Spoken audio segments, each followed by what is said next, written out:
At about 6 o'clock Eastern, if you told me we'd have this in the A block, I'd wonder what the hell happened. Well, here's what happened. The Giants largely control this football game. They lead 7-0. It's 3rd and 11. Here comes Cam Scatteraboo, and he wants to make sure, boom, you can take that with you. He's going to deliver a blow and get his touchdown. Jude McAtomney. Oh, that's no good. It's just long enough that it's not a given. 13-0. So what? You're about to add to it as Tyrone Tracy here has a gigantic opening. That's as easy a score as you're going to see in the league on Sunday.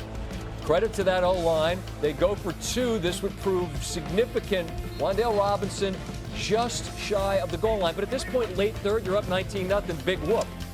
Well, as it turns out, J.K. Dobbins, a toss left, and they've done nothing to this point. Nothing. Now, early fourth, Bo Nix. Something. This is the deflection off of Sutton. Does he get an assist on that? Troy Franklin touchdown. Go for 2. They get it. 19-8. Now 3rd and 17. Here's the deflection to Theo Johnson. And he's gone.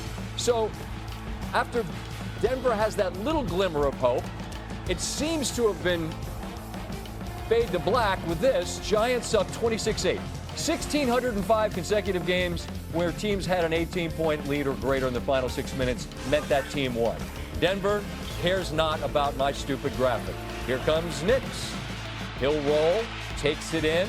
Again, they go for 2. Again, they get it. Now a 10-point game. Next Giants possession, we're under 5 to go. Dart, that's not a good throw. Justin Strnad picks it. Denver, an opportunity very quickly to score again. Broncos with Nix, same idea. This time he throws to R.J. Harvey, the rookie, and it's now a 3-point game. Ensuing Giant drive, and this is a very quick 3 and out as he's looking deep for Robinson, overthrows him. Broncos, 3rd and 11. This is as big a throw and big a moment as there was in this game. It's one of those classic underthrows where Marvin Mims Jr. sees it, makes a great play on it. Denver's in field goal range, but here goes Nix again.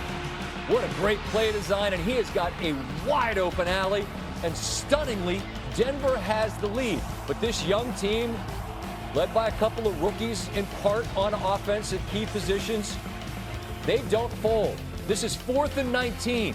Dart to Robinson. A roughing the passer adds 15. Later in the drive, 3rd and 10. Missed extra point earlier, looming large because a field goal won't tie. Dart's got time because Denver's deploying most of their folks back deep. Looking for Bo Collins. PI is called on Riley Moss. That's tough. Sean Payton's livid. He knows it's a spot foul, so he can come out there and get his money's worth for that 15 because it's only going to move the ball a little bit. Dart up the middle. Initially, they said no. They take a look and realize that's a touchdown. Knees are up, hips not down. Ball crosses the line. Dart's going nuts. Extra point. And that's pushed wide right. The second missed extra point of the game, which now means Bo Nix, who's suddenly red hot in the thin air, if you can get to about here, you're in field goal range. Mims Jr., a gain of 29. Now it's Sutton, and you're for sure in field goal range.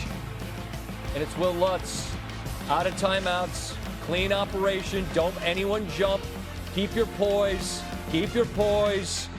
clock it. And now we need the kick to finish off this improbable victory. Snap, hold, toe meets leather, and Denver stunningly walks it off with a victory. Bo Nix on the comeback. I was thinking about how I was going to answer questions if we got shut out. Not where you want to be, and at some point I knew we've done it before in the fourth quarter. We're gonna, at some point we're gonna go down and score. Now maybe too late, we may not score enough, but at some point we're gonna do it. We did it once we scored and got the 2-point conversion. We knew how to play all of a sudden. So, It was just, I don't have many answers, but, we just kept fighting. Including Denver's victory on Sunday, teams who trail by 18 inside of 6 minutes now, 2 and 3,677 since the merger. The other, to pull off his feet, the 2003 Colts against the Buccaneers. Wasn't that Monday Night Football? I believe it was. On the losing side, you saw how upset the head coach was, and you can understand. Here's Brian Dable and Jaxson Dart. Tough loss. Put their heart and soul into it. So, not a lot of talking that needs to be done when you lose a game like that. Everybody gave everything they had. Were you beating yourself up over the interception? Yeah, absolutely. I can't do that. We were in full control of the game. In that situation, you can't do that. I gotta be way better than that. That's unacceptable. Yeah, I gotta be better. Tim with us, as promised. Something like this can only happen if you stack many, many factors, obviously. But Bo Nix, he said it. I'm thinking, how do I answer questions after we get shut out? He and they had nothing going. And the analogy I made when I walked into the studio tonight is it felt a little bit like a three-point shooter, a really good three-point shooter who can't buy one, and then one goes in, and then it's the ocean. Is that a fair way to describe how Denver got this cooking, at least the offensive portion of it? I mean, it feels like it. Look, I've heard people describe quarterbacks that way. I can't say I've ever played with one, been around one that was like that. I feel like you and I have talked about Bo Nix as being kind of streaky in the past. I mean, last year, he'd rip off 15 completions in a row, and then other games look like, what's he looking at?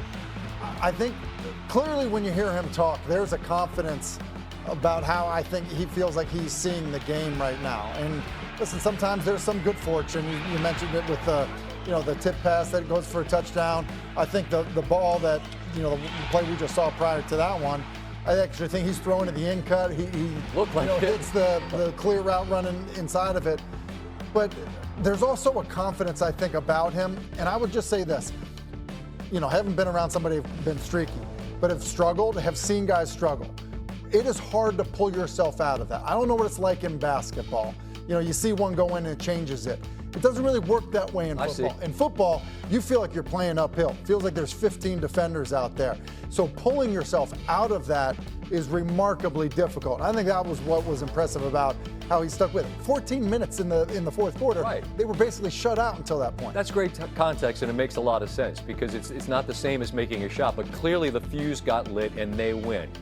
I don't want this to sound like loser talk, and I'm sure Dable would punch me in the face if he heard me say it. But the Giants did a ton good in this football game. I get that you lose, you miss a couple of extra points, but can New York, who takes on Philadelphia and then San Francisco and then at Chicago coming up, I mean, it's a pretty rugged schedule, but